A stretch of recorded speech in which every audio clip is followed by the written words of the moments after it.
Islam is a disciplined way of life, a beautiful system which includes laws, limits, and boundaries without neglecting the essence of spirituality.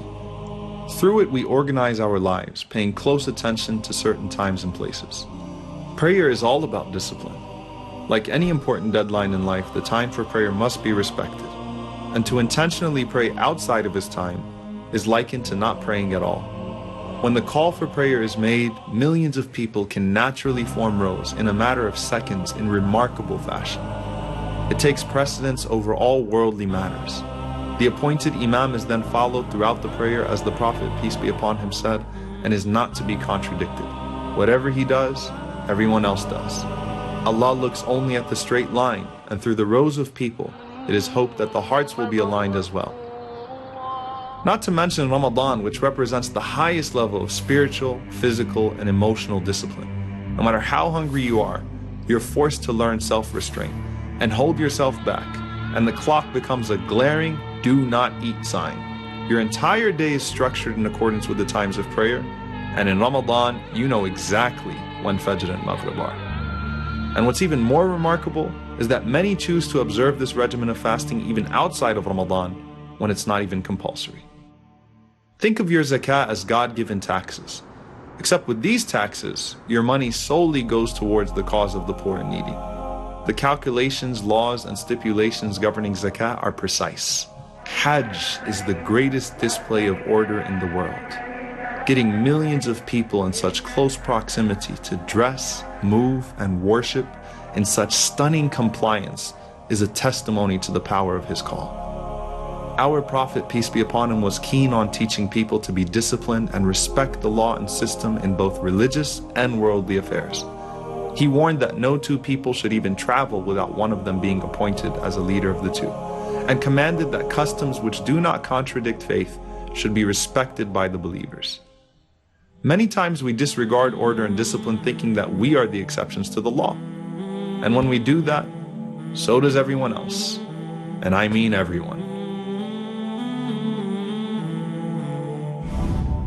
Why am I bringing all of this up? Last Ramadan, I was driving my car on a not so busy day. I stopped at every stop sign, even though I sometimes found it pointless to do so.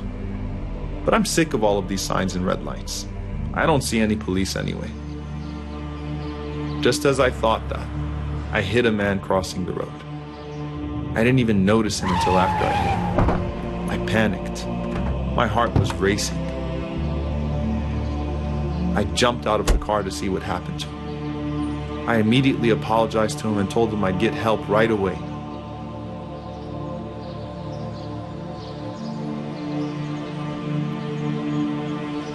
And as I took my cell phone out to make that call, he insisted that I don't, and said it was his fault because he was the one that ran across without looking in both directions, and that there was no stop sign or crosswalk for him to be able to do that anyway, and that he was fine and that there was no need for anyone to get in trouble.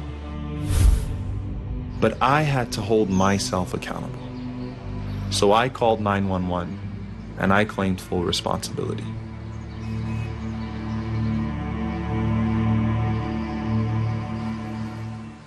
When I think of what happened that day, even though the fine was pretty hefty, I have no regrets for punishing myself. I only regret my recklessness. You know, you might think that that stop sign or red light is pointless, or that you, unlike others, are actually in control when you text and drive. But all of these things are meant to ensure the safety and security of people. And that's part of faith as well. Rasulullah, you taught us to be patient, respectful, and disciplined, to not act in a way that would be detrimental to ourselves or to those around us. No one in your presence felt threatened, and nothing that would be considered good was disregarded by your call.